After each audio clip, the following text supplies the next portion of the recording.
வெயில் காலங்களில் கோழிகளுக்கு தண்ணீரில் என்னெல்லாம் கலந்து கொடுக்கலான்னு நம்ம தொடர்ந்து பார்த்துட்டு வரோம். அதில் இன்றைக்கி என்ன பார்க்க போகிறோன்னா விமரல் தான் கொடுக்க போகிறோம் கோழிகளுக்கு.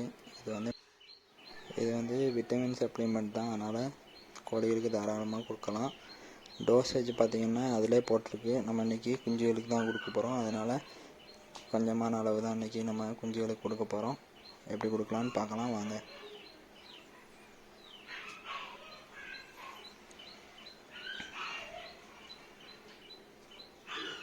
100 குஞ்சுகளுக்கு 5 mlன்னு அதில் போட்டிருந்துச்சி டோசேஜ். நம்ம இன்றைக்கி வந்து ஒரு 4 ml அந்த மாதிரி தான் கோழிகளுக்கு கொடுக்க போகிறோம்.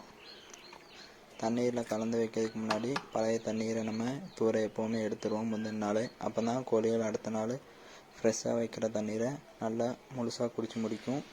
அதே மாதிரி தண்ணீர் வைக்கிறதுக்கு முன்னாடி தீவனம் வச்சுருங்க. தீவனம் வச்சுட்டு கொஞ்சம் நேரம் கழித்து தண்ணீர் வைங்க. அப்போ தான் தண்ணீரை வந்து முழுசாக குடிக்கும்.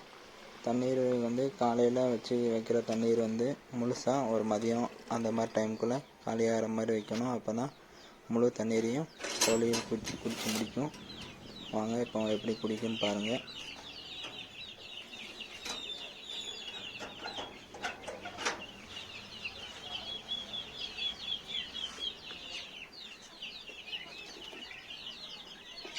அதே மாதிரி கருங்கோழிகள் வந்து நம்ம கூண்டில் போட்டிருந்தோம், அதையும் இப்போ செட்டில் எடுத்து விட்டாச்சு. ஆனால் குஞ்சுகள் வந்து கொஞ்சம் ஓரளவு சைஸ் பெருசாகிட்டு, அதனால் கருங்கோழிகளையும் உள்ளே எடுத்து விட்டாச்சு. பார்த்தாலே தெரியும், எல்லாம் உள்ளே தான் நிற்கி. வேறு நம்ம சேனலில் கோழி, முயல், ஆடு சம்மந்தப்பட்ட வீடியோ இருக்குது. உங்களுக்கு டைம் இருந்தால் செக் பண்ணி பாருங்கள். நன்றி, வணக்கம்.